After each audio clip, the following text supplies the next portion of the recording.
Hello, everybody, and welcome to the VLDB 22 demo on DPDS, which stands for Data Provenance for Data Science. I'm Paolo Missier from Newcastle University, giving the demo on behalf of my other co-authors. So this is about generating provenance from nearly arbitrary Python scripts that are observed by what we call a provenance tracker. And by observing the execution of a script that manipulates data frames, the tracker will try to infer what kind of change has been affected by a particular operation by comparing the data frames before and after, both in the values and the schema and the structure. Okay, so we start from a view of the a simple script here. This is a very simple script that uses three demo data frames as shown here below. DF is the main data frame, and then we're going to use another two data frames for joins. Here's an illustration of how the tracker works. So the provenance tracker is instantiated, it encapsulates and observes a data frame, and possibly also observes another data frame right here. I will use another again for another join later. So we support both unary and binary transformations of data frames. So for example, this is a join. The PD merge is just the native pandas merge operator, which however operates not on the raw DF, but on the tracked version of the DF and the tracked version of the second operator. And again, the result is loaded into the tracked version of the original data frame. So we override in data frame, the initial data frame. By doing this, we instrument the code in a way that is fairly unintrusive and fairly intuitive, and we are able to track provenance throughout. So we have imputation here, and towards the end, we have a one-hot encoding sequence that we're going to illustrate the provenance for. Okay, so now talking of provenance, when we execute this script, provenance generated. I'm not going to do it now, we don't have the time, but the result is loaded into a Neo4j graph. So the next step is we look at the graph structure, and we inspect it through a dedicated UI, which you develop, which is described also in the demo paper.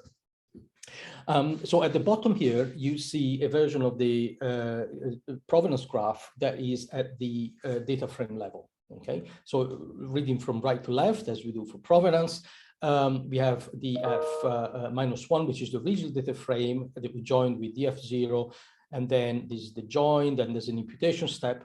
And every time anything occurs, these activities in red here, you can hover and you have details of what exactly has happened there. So for example, in DF1, if I click on DF1, basically I have that some of the data in key 2, A, Y, D, and C are null.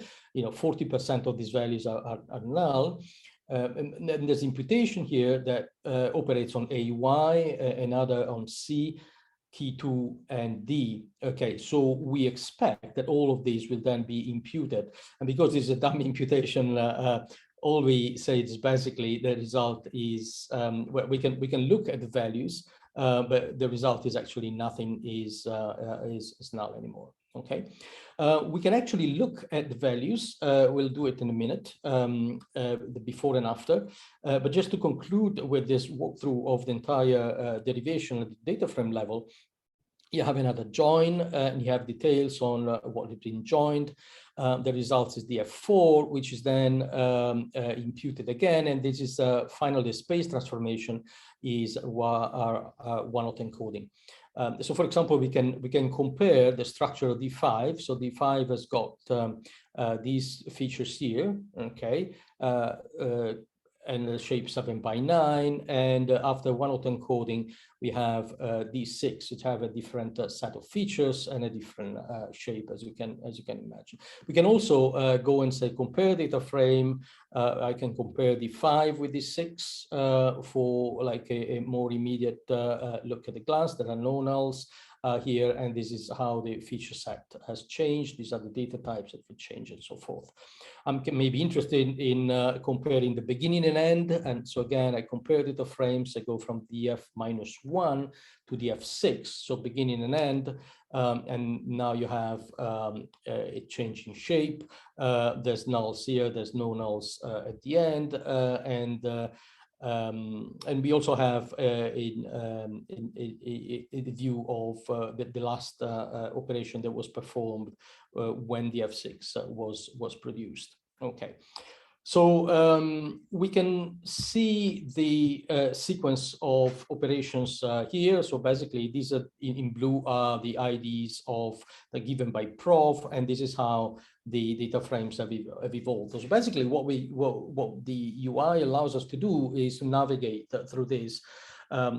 And we've seen a data frame level navigation, but we can also drop down at the level of the single feature. For example, we can look at D. Now the distribution of values on D is at the end we'll have 4 values which are D0 and 1 D2, but at the beginning D6, D at the all 4 unique values here. Is this reflected in provenance? Okay, just go and look at the feature meta. We inspect D, and we now have a graph, a provenance graph, which is basically zoomed into D, and that's the history of D.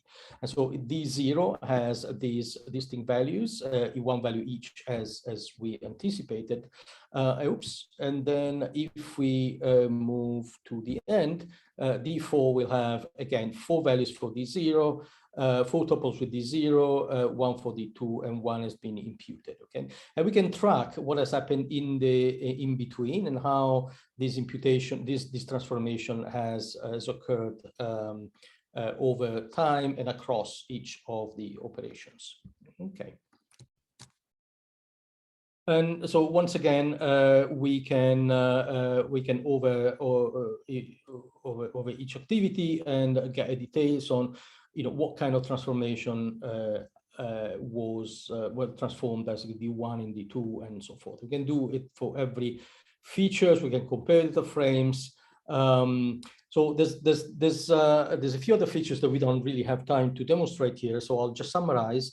What we have is a provenance tracker that collects provenance by observing the effect of nearly arbitrary Python operators on data frames by comparing data frames before and after the operation.